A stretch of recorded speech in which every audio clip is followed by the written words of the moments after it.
Okay guys, good morning! Kumusta naman kayo dyan sa Rochelle community? And let's talk about sa mga Rochelle fans, okay? To be specific, Rochelle fans. And ngayon, ang bibigyan ko ng opinion ang isa sa mga post ni Kuya RC Supremo na masasabi ko, totoo naman, tama naman, at well, si Kuya RC naman ano to keen observer to very observant to na tao talaga. And tahimik lang to, hindi masyadong gumagawa ng content, pero sa mga post niya ay tatamaan ka talaga. I mean, bubukol ka talaga. Okay, sa mga Rochelle fans, ako naman wala naman akong problema kay Dudongan, kay Langga. They're doing the best na sa lahat ng makakaya nila para makatulong kahit papaano sa mga uh, nangangailangan talaga. And okay tayo doon, 'di ba? So, okay, ang usapin dito, ang may problema dito ay ang mga Rochelle fans, 'di ba? Yung mga taga-subaybay sa Rochelle na para bang ang napapansin lagi yung hindi nagagawa. Yung nandyan na, yung nakakamera na, yung nakahain na, parang ang hirap pa, i-appreciate. 'Di ba? Anyways, hi. Sa post ni Kuya RC, sabi niya, sana ang tingnan nating lahat ay ang pagtulong ni Rachel at Ruel sa kapwa, hindi yung gagawan pa ninyo ng issue para may matapi kayo sa mga live ninyo. Hindi ba ninyo nakikita ang hirap, pagod, sakripisyo ng dalawa? Buti pa ang ibang community na appreciate ang ginagawa nilang pagtulong. Kayo, puro issue ang gugulo nyo, real talk. Nako, this is a common issue, Kuya RC, pag sa Sukmid talaga, di ba? Meron talagang dyan,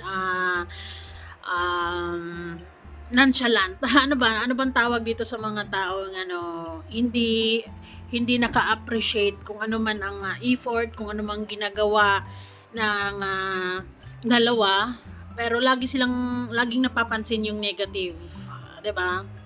So I hope na nasolusyonan na to ngayon, na naipaliwanag na ni Dudong ang mga bagay-bagay, baka kailangan or baka naglalambing lang sila. Ay, nako, sa mga Rochelle fans dyan, real talk tayo ha. Kung ano ang kaya ng dalawa, makuntinto kayo doon. 'Di ba? Step by step, aabot din yan silang dalawa sa kung anong gusto mong makita. 'Di ba? In the future. 'Di ba? Step by step, kasi hindi naman yan basta agad-agad, sabay-sabay. Kasi, syempre, nag-ano din sa budget. Yun lang yon. So, unfair din naman sa mga nagla-live streamer dyan sa community na kumbaga issue maker, and then para lang maitopic sa live. So, it's not fair para sa dalawa na talagang sila yung sobrang effort to really maintain na maging maganda ang community. Pero yung ibang mga fans ay sadyang hindi na nila na-appreciate ang mga bagay-bagay. Kung hindi nyo na na-appreciate ang mga bagay-bagay dyan sa community, edi, ka na lang, mag-next video ka na lang. Diba? And, kung hindi mo na nararamdaman yung love, yung support, or hindi mo na nararamdaman ang dalawa, edi na lang, graceful exit ka na lang sa community, di ba? Humanap ka ng makapagpasaya sa'yo. Hindi na dapat umabot pa sa puntong gagawa ninyo ng issue para lang sa ganito, para lang sa ganyan, di ba? Kasi hindi rin basta-basta yung effort ng dalawa para lang maging maayos, 'di ba? Para lang laging nasa top ang community. 'Di ba? So, I hope sa mga Rochelle fans ay maging din kayo. Ano lang 'yan, it takes two to tango. 'Di ba? If you want Rochelle community to be on top, if you want Rochelle community na laging maayos, laging matiwasay, kayo din mismo ang gagawa ng dyan. Gagawa kayo ng kabutihan. Instead na mag-i-issue kayo, appreciate those kung anong nandiyan, 'di ba? Kung anong kaya nila, kung anong nagagawa nila. At kung siguro sa pakiramdam nyo ay nakukulangan pa kayo, wait. Kasi sa tamang panahon ay magagawa din lahat yan, step by step, 'di ba? Antay-antay din. Kasi, syempre, mahirap ang buhay. Hindi basta-basta, ano, sabay-sabay ang mga bagay-bagay. 'Di ba? I mean, sa Rochelle fans, yun lang yung masasabi ko sa inyo na always appreciate those efforts na nakikita nyo, 'di ba? Kasi kaya nga nila binibideo, kaya nga nila pinapakita sa lahat kung anong nagagawa nila para aware kayo, para alam nyo na may ginagawa yung mga lodi nyo, 'di ba? Yung Silangga at si Dudong para for transparency, gano'n, na talagang makikita nyo na ay tinutulong talaga, hindi nasasayang yung pera, hindi nasasayang or na hindi napupunta sa wala. Nakikita nyo. Kung ano man ang nagagawa nila ngayon, yun lang, magsettle kayo dyan, di ba? Kung sa tingin nyo ay nakukulangan kayo, hindi na kayo masaya, live! 'Di ba? Humanap ka ng community na masasatisfy yung yung hinahanap mo, 'di ba?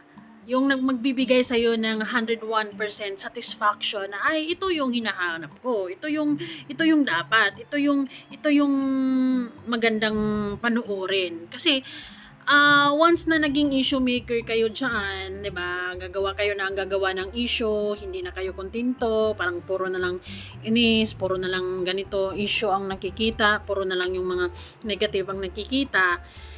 Ay hindi na rin maganda sa community 'yon, since si Dodong ay gusto niya sa community niya tahimik lang, 'di ba? Ayun yan ang mga issue na ganyan. Gusto niya tahimik lang. So, sa mga fans, I hope na mag-settle kayo kung ano ang kaya nilang ibigay. And real talk lang sa Rochelle ngayon, talagang puro kayo or puro charity ang makikita nyo. Bihira na lang siguro ang mga kilig-kilig, love na ganyan. Kasi kumbaga, nag-level up na sila sa kanilang relationship. Kumbaga, hindi nga kasi nila ifo-focus yung Rochelle sa kilig-kilig, 'di ba? Kumbaga sa mission, sa charity, 'di ba? 'Yun yung focus nila. Tanggapin niyo na lang 'yan na bihira na lang yung kilig, bihira na lang yung maririnig niyo sila siguro na katulad dati. Hindi na 'yun. Hindi na kasi malayo na nga si Dudong diyan eh. 'Di ba? Nasa ibang lugar na, malayo na, bihira na rin sila magkikita. Lalo na silang Rachel ay nag-aaral, malayo, 'di ba? LDR nga ang nila ngayon, ang sitwasyon nila ngayon eh. So sa mga puro kilig ang hinahanap, relationship goals ang hinahanap, you are not you are in a wrong community. Kasi kung naghahanap ka ng gilig, naghahanap ka ng relationship goals, naghahanap ka ng fantasy about love, I think Rochelle is, kumbaga, tapos na sila sa ganyang phase. 'Di ba? Kung meron man kayong mapapanood na love, kilig-kilig, sobrang bihira na lang. Baka sa isang buwan ay wala pa nga. 'Di ba? Kasi iba na ang focus nila ngayon, iba na yung goal, iba na yung priorities, iba na. So sa mga Rochelle fans, kung mahal nyo talaga sila, kung nakasuporta talaga kayo, mag-settle kayo kung anong nakikita nyo dyan. 'Di ba? Appreciate nyo yung pagtulong. Hindi yung puro issue. Ang gugulo nyo daw, sabi ni Kuya Arce. 'Di ba?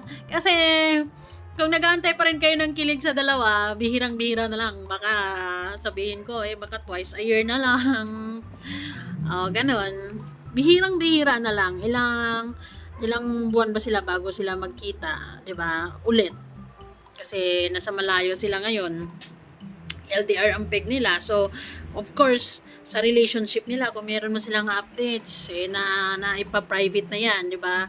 Through video call, messenger na lang ang dalawa. And then, buti kung i-share nila sa inyo. Hindi. So, focus na lang talaga sa pagtulong, sa ginagawa nila para sa kapwa na nangangailangan. So, if you're not happy sa ginagawa nila ngayon, instead of seeing those negative and mga issues, 'di ba? So, mas magandang humanap ka ng magpapasaya sa'yo. Kasi nga, ang Rochelle, nasana na sila sa phase ng life kung saan ay charity nga sila. Charity.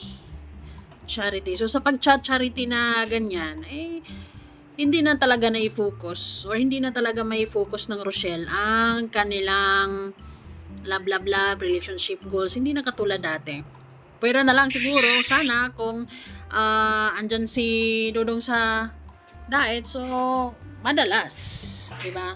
May hatid sundo, ganito, ganyan.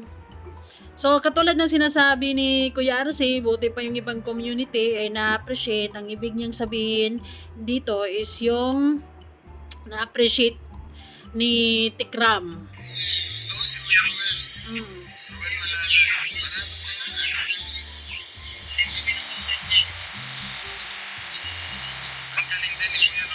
Mm-hmm. Napanood ko yung parang madadagdag sila sa sakripisyo nila. That's the word sacrifice to help those in need. 'Di ba? So, dapat, yun na lang yung titignan nyo. If you are fan of doing charity. Pero kung fan ka talaga, you're rooting for the kilig, ay hindi na yan. Bihirang-bihira na lang yan, di ba? You guys also understand the reality sa buhay. Buti kung pinupush nila ang love team nila, of course, ay weekly kayo magkakaroon ng dose of kilig. Pero charity kasi ang pinupush ni Dudong at saka also ni Langga. So, yung sa kanila, yung relationship nila is like private na lang. Kumbaga, para sa kanila na lang. Kung may kilig man, para sa kanila na lang din yung kilig na yon. Bihirang-bihira na lang na i-share nila yung kilig nila sa mga viewers. So, in that case, you always, you also, respect kasi yun yung decision nila na hanggang dyan na lang yung makikita nyo sa private nila, sa private matter nila, ganun. Yun nga lang, nagkakaroon ng conflict ang ibang mga fans sa bagay na yun. Somehow, hindi pa nila masyadong naiintindihan ang mga bagay na ito because nasanay sila sa kilig. 'Di ba? Actually, medyo matagal-tagal na nga ang sitwasyon na to, pero yung ibang mga fans hindi pa rin sanay, 'di ba? Masanay na kayo na ganyan ang setup ng dalawa ngayon, 'di ba? Sa mga Rochelle fans, ay na lang, kalma na lang. Si Kuya Ruel. Ruel Malalag. 'Di ba? So, na-appreciate si Dodong ng Tikram community. So, ayun, sana i-appreciate nyo din yung mga efforts, yung ginagawa ng dalawa to make that community still good or still on top. Pero kung hindi nyo na nararamdaman yung saya, yung kilig, yung excitement, yung satisfaction, so in the first place, the question is, bakit andyan ka pa? Diba? So, para iwas issue, para hindi kumulot yung bangs mo,